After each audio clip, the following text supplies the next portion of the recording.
Ah, mira, piquete, hoy les voy a poner la segunda parte de la conferencia que les puse ayer de Milton Friedman. Bueno, tenía dos partes. Lo que pasa que esta segunda la guardé porque ya esto es para... Esto es otro nivel, esto es mucho más complicado. Se sienta a conversar, a debatir, una pila de gente le parte para arriba a Milton Friedman, a tratar de rebatirlo, a tratar de decirle estás equivocado, y el tipo constantemente disparando, pero con conceptos de altura, con un rigor académico y un rigor en el dato y en el pensamiento y un estatus intelectual ya por encima de los niveles. Así que nada, voy a ponerles esta segunda parte, pero yo sé que ya esto es más complicado, esto es otro nivel, así que nada, para los que quieran seguir disfrutando de este gigante. Me pareció que estaba diciendo que la edad dorada de América, cuando realmente era una tierra de oportunidades, fue a fines del siglo XIX a comienzos del siglo XX, cuando no existían reglamentos, permisos o papeleo. Yo alegaría que el gobierno tuvo un rol decisivo en una enorme concesión a los ferrocarriles para crear una economía capitalista norteamericana. En segundo lugar, en esa edad dorada descubrirá que el gobierno intervenía constantemente en una forma muy característica, usaba tropas contra los huelguistas. La historia laboral norteamericana ha sido la lucha de clases más violenta y sangrienta del mundo. Y hasta 1932 el gobierno, las leyes, los tribunales, la sociedad, siempre estaban de parte de los negocios contra los trabajadores. Por consiguiente, alegaría que tanto económicamente y en términos de reprimir los intentos de la gente para hacer valer sus derechos, nuestro gobierno antes del aparecimiento del Estado previsor en este país más o menos pertenecía a los negocios. Milton Friedman. Michael Harrington está viendo el agujero en la puerta del granero y no está mirando a dicha puerta. Resulta que durante todo ese periodo el gobierno en realidad intervenía de tiempo en tiempo y generalmente para hacer daño. Estoy de acuerdo con él que la intervención del gobierno principalmente no era buena en los aranceles, por ejemplo. Por otra parte, durante todo ese periodo los gastos gubernamentales, los gastos federales, los gastos del gobierno central nunca fueron superiores al 3% de la renta nacional. Eran triviales. Las concesiones de tierra a los ferrocarriles fueron un factor de menor importancia y yo no los apruebo. No estoy diciendo que fueran buenos, pero eran un factor muy insignificante. Hay que tener un sentido de las proporciones y esto se refiere a toda la discusión. No soy un anarquista. No propicio la eliminación del gobierno. Creo que necesitamos un gobierno, pero un gobierno que establezca un marco y reglas bajo las cuales los individuos, trabajando en pos de sus propios objetivos, puedan trabajar juntos y cooperar entre sí, y trabajen y cooperen, pero no solo en lo económico. Quiero llevarlo a esa teoría de que estábamos mejor, menos regulados a fines del siglo XIX y comienzos del XX porque, recuerde, la analogía del taller donde se imponía un trabajo excesivo proviene de allí cuando no existía ningún intento de restringir las horas de trabajo o regular las condiciones laborales. Pues bien, ¿acepta usted esta visión de ese periodo? Creo que es necesario contrastar lo que ha ocurrido en el intertanto. No veo cómo podamos hablar de eso sin compararlo con el periodo de interinato. Usted habló respecto al hecho de que durante los últimos 50 años hemos dilapidado parte de nuestra herencia de libertad. Y creo que durante los últimos 50 años hemos conseguido una mayor libertad. Casi durante la mitad de ese tiempo trabajé para una de las compañías industriales mayores del mundo, la DuPont Company. Así pude involucrarme en el lanzamiento de nuevas empresas y llegué a conocer bien al sistema de libre empresa, al cual respeto mucho. Pero durante ese periodo, y especialmente durante los últimos años en que he estado más involucrado con el gobierno y asuntos ambientales, me he convencido de que nuestra libertad mejoró cuando se permitió que la gente pudiera actuar libremente en el mercado. Libertad para votar con sus dólares en el mercado, libertad para votar con sus boletas en el lugar de la votación y libertad para imponer algunas restricciones a los excesos del mercado, especialmente cuando uno está preocupado de cosas tales como el impacto a largo plazo sobre nuestra salud, de la contaminación de nuestro medio ambiente, la introducción de materiales carcinógenos o la radiación de nuestra gente con productos nucleares. ¿Qué hay respecto a poner restricciones a los excesos del gobierno? ¿No se ha convertido eso en un problema cada vez más serio? ¿Cómo puede ser que un gobierno del pueblo supuestamente haga cosas que una fracción muy grande de la población en realidad prefiere que no se hagan, tales como cobrarles impuestos excesivos, regirlos demasiado y sobreregularlos? Creo que nuevamente usted está mirando a un lado y no al otro, aunque estoy de acuerdo en ver lo que sucedió en el intertanto. ¿Estamos mejor que hace 50 años? Jamás lo negaría. Pero estamos parados sobre los hombros de la gente que vivió antes de nosotros y debemos observar lo mucho que lograron desde su punto de partida. Este fue el periodo en que tuvimos el tremendo influjo de inmigrantes del exterior. Millones y millones y millones de ellos. Cuando abrimos un nuevo continente, cuando teníamos logros. Milton, usted dice sin embargo que existe algún sentido en que preferiría volver a esas circunstancias donde no existía ninguna regulación del trabajo de la fábrica, ningún horario, ninguna limitación de horas trabajadas. ¿Quiere volver a eso o dice que era un escalón de donde estamos ahora? Depende de lo que usted entienda por circunstancias. No quiero tener que volver a usar un coche de caballos en vez de un automóvil. Pero prefiero volver a las clases de reglamentos gubernamentales o a la ausencia de reglamentos. El mayor grado de libertad que se concedía a los individuos para desarrollar una u otra actividad que existía entonces en vez de lo que existe ahora. Creo que en realidad nuestros jefes industriales han sido arrastrados hacia el futuro gritando. Resistieron las leyes sobre el trabajo infantil, resistieron la previsión social, los sindicatos y ahora el movimiento ambiental. Una vez que el gobierno los forzó a prestarle atención por la votación de la gente en la cabina o lugar de votación, entonces los jefes industriales, los jefes comerciales prestaron atención a estas reglas y en la mayoría de los casos las han cumplido muy bien. Perdone. Calvin, díganos, ¿es justa esa declaración? Quizás los industriales tienen una visión más clara de la historia y sus expectativas. El bien más precioso que poseemos es la libertad. La manera más fácil de perder la libertad es caer bajo administración judicial. Y quiero decir administración económica, porque un síndico es un dictador. Y hasta el punto que usamos los costos y gravámenes del gobierno que nos llevan en la dirección de nuevas deudas, administración judicial final, y luego las consecuencias políticas de la imposición del dictador político sobre la economía y el trabajo y los derechos de la vida del individuo. Quizás los industriales pueden ver más lejos respecto a las consecuencias de todo esto. Harrington, creo dos cosas. Una, considerar la libertad positivamente. Creo que la gente mayor de 65 años en los Estados Unidos son más libres hoy día debido al servicio de asistencia médico-social. Y no creo que la libertad para morirse por falta de medicina era algo muy bueno. En segundo lugar, con relación a los industriales, creo que una de las cosas más sorprendentes de la historia norteamericana es que cuando Franklin Roosevelt estaba salvando al sistema de sí mismo, los beneficiarios principales lo insultaban por ser un traidor a su clase. En realidad fue la salvación de esa clase. Y creo por consiguiente que si ustedes observan nuestra historia encontrarán una tremenda miopía de parte de los industriales y descubrirán que los aumentos positivos en nuestra libertad, lo que es bastante interesante, no han venido de nuestros graduados de las universidades, sino a menudo de la gente, no de la mejor gente. Han venido de los trabajadores, han venido de gente pobre, de los negros, hispanos y similares. Milton, quiere usted replicar, pero ¿por qué nos llevó a Hong Kong a probar algo? Por supuesto, aunque no estoy acostumbrado a estar de acuerdo con Michael Harrington, estoy de acuerdo en parte con lo que acaba de decir. No creo que sea correcto plantear la situación en términos de industria versus gobierno. Por el contrario, uno de los motivos por que estoy a favor de menos gobierno es porque cuando hay más, los industriales se hacen cargo de él y los dos juntos forman una coalición contra el trabajador común y el consumidor común. Creo que el comercio es una institución maravillosa siempre que tenga que enfrentarse a competencia en el mercado y no pueda salirse con la suya excepto producir un mejor producto a un costo menor. Por eso no quiero que el gobierno intervenga y ayude a la comunidad de negocios. Ahora quiero considerar su pregunta respecto a atención médica. Mucha gente se ha beneficiado con la atención médica, pero usted no está considerando respecto a costos. ¿Qué ha sucedido a la gente que lo está pagando? Porque no es un bien gratis, no viene de la nada.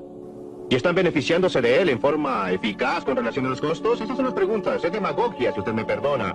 Michael Harrington, quiero decir que la gente que tiene asistencia médica es más libre, por supuesto, en una dimensión. Pero ellos han estado pagando durante toda su vida. ¿Han hecho un buen negocio? En este momento sí. Los hombres jóvenes, los trabajadores que están ingresando ahora a previsión social, van a hacer un negocio realmente malo.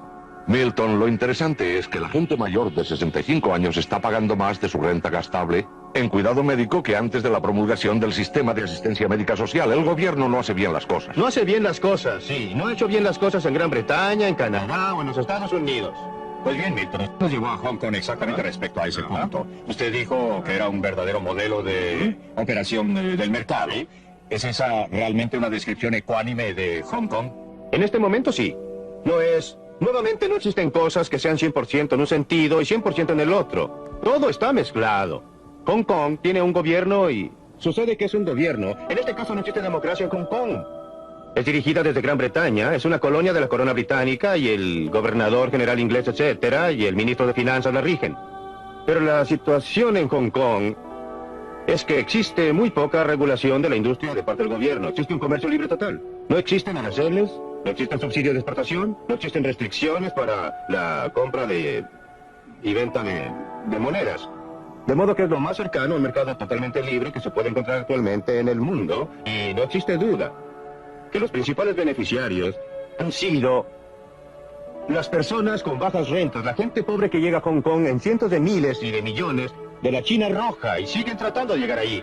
Eso se refiere a la pregunta de Michael Harrington respecto de si un sistema industrial, un sistema libre de empresas, un sistema que los pobres sufren bajo los talones de los industriales rapaces, que es lo que le preocupa. Entonces, ¿cómo explica el éxito en Hong Kong?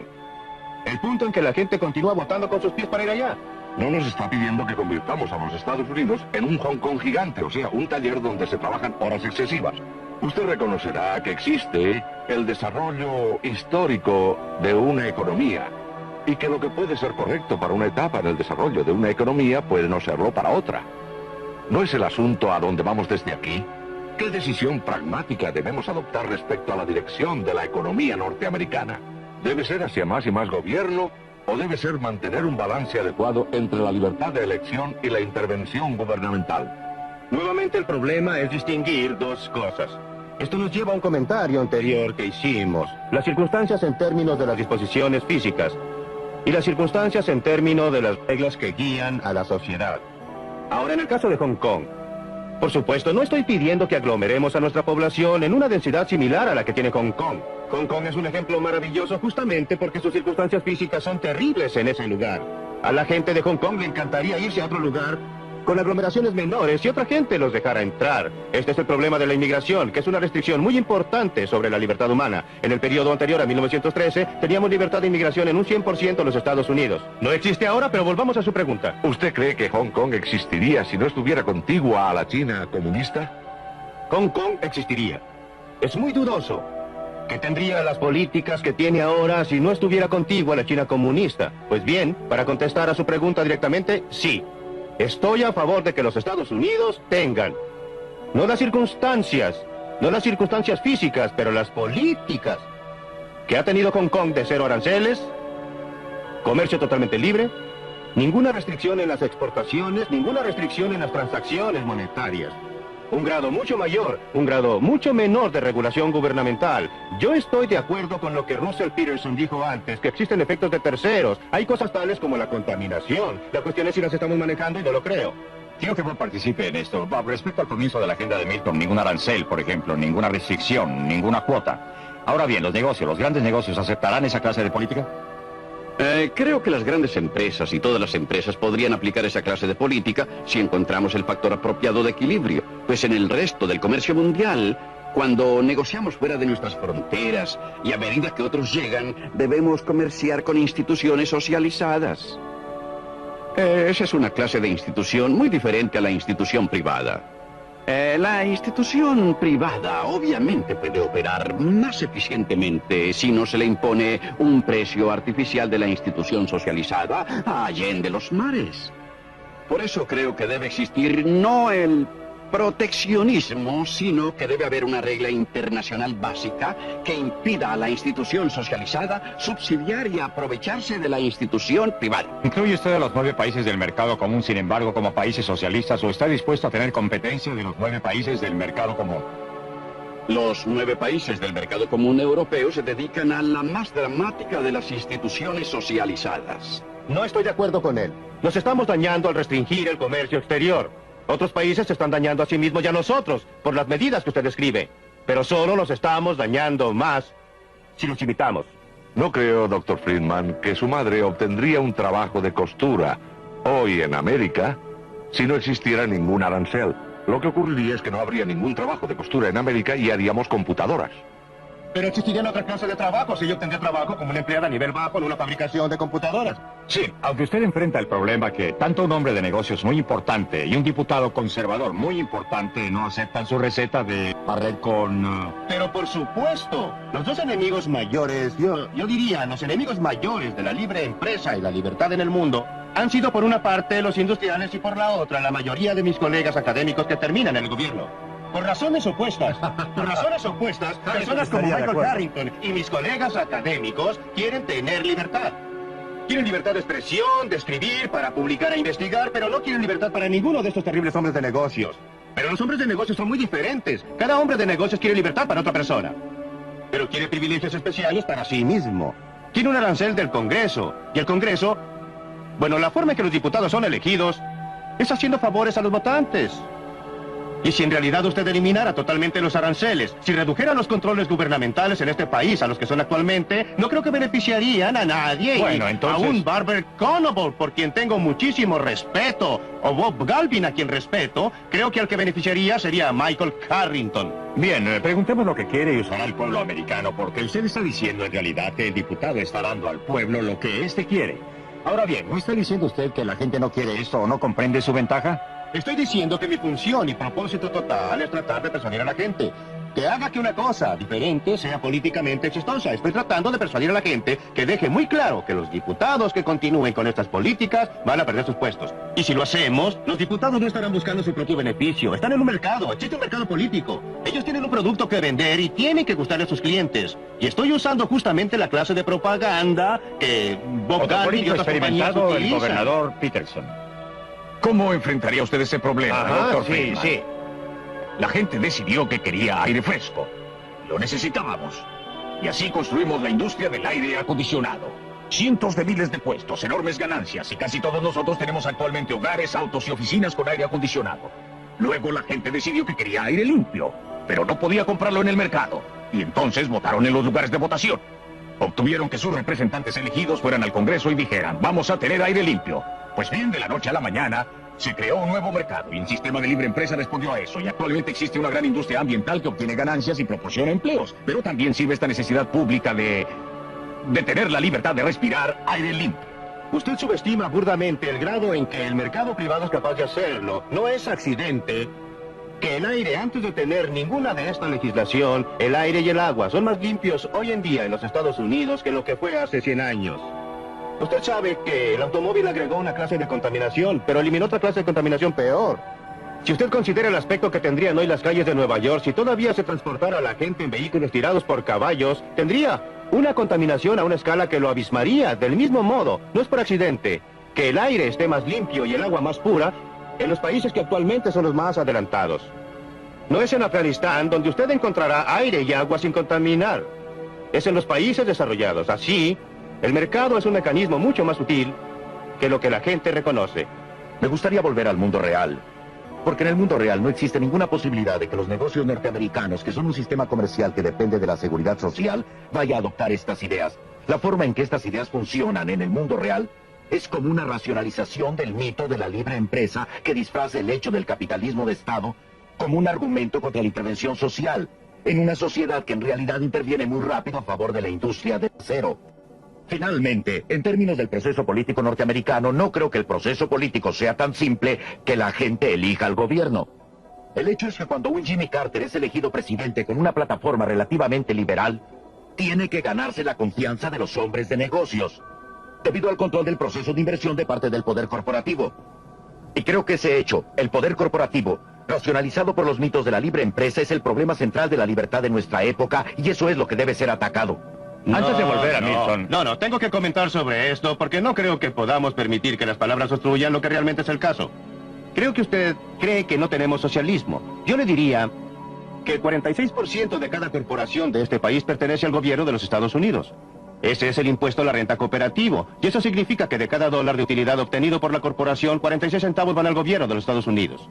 El impuesto efectivo es muy superior a esto porque se tributa el doble cuando corresponde al individuo. Y el punto hasta el cual las corporaciones controlan sus decisiones de inversión se ha visto reducido en forma creciente. El gobierno está ordenando que gasten sus fondos de inversión a nombre del control de la contaminación o a nombre de otras cosas. Es un mito suponer que existe aquí alguna clase de gran poder cooperativo. Hubo una época en que las corporaciones tenían mucho más influencia que ahora, pero actualmente son una minoría sitiada. Me parece más bien una mayoría dominante.